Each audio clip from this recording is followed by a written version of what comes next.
Hallucination, அதாவது மாயத்தோற்றம். ஏதேதோ நடக்கிற மாதிரி இருக்கும், ஆனால் எதுவுமே இருக்காது. இது இந்த அல்சைமர் டிசீஸ், ட்ராமா, ஏன் கில்ட்டினால கூட வரலாம். அந்த ஆக்சிடென்ட்ல என் குழந்தை இறந்து 8 மாதம் ஆச்சு.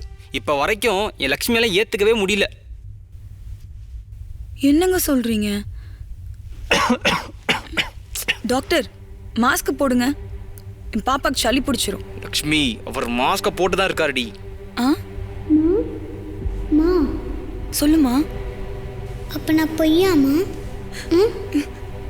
யாருக்கு நான் சொன்னா? டாக்டர் சொன்னா பரவாயில்லம்மா, அப்பாவே சொல்றாருமா.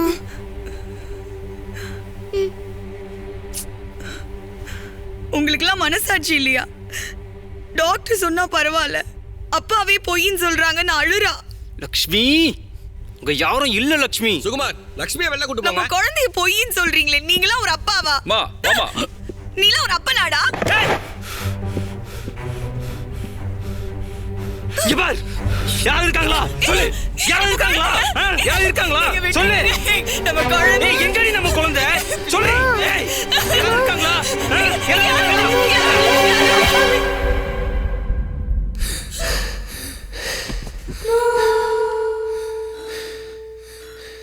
பாப்பா,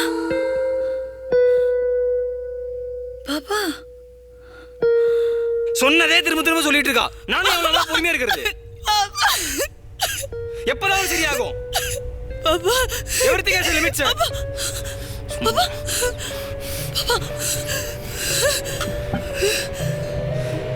என்னடி?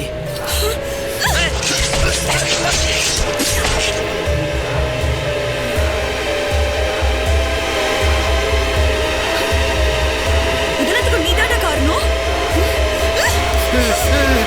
லட்சுமி, காமா இரு லட்சுமி. லட்சுமி, காமா இரு.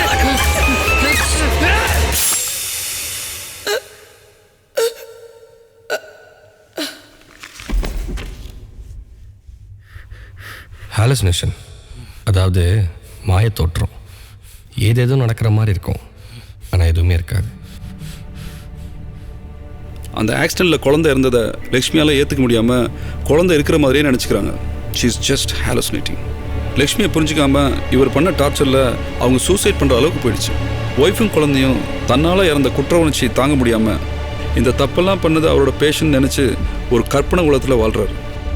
அந்த குற்ற உணர்ச்சியிலேருந்து தப்பிக்க அவரையும் அவர் ஃபேமிலியும் மறந்துட்டார். 8 மாசம் டாக்டர் சொன்னதே சொல்லிட்டு இருக்கான். எப்பதான் டாக்டர் சரியாகும்?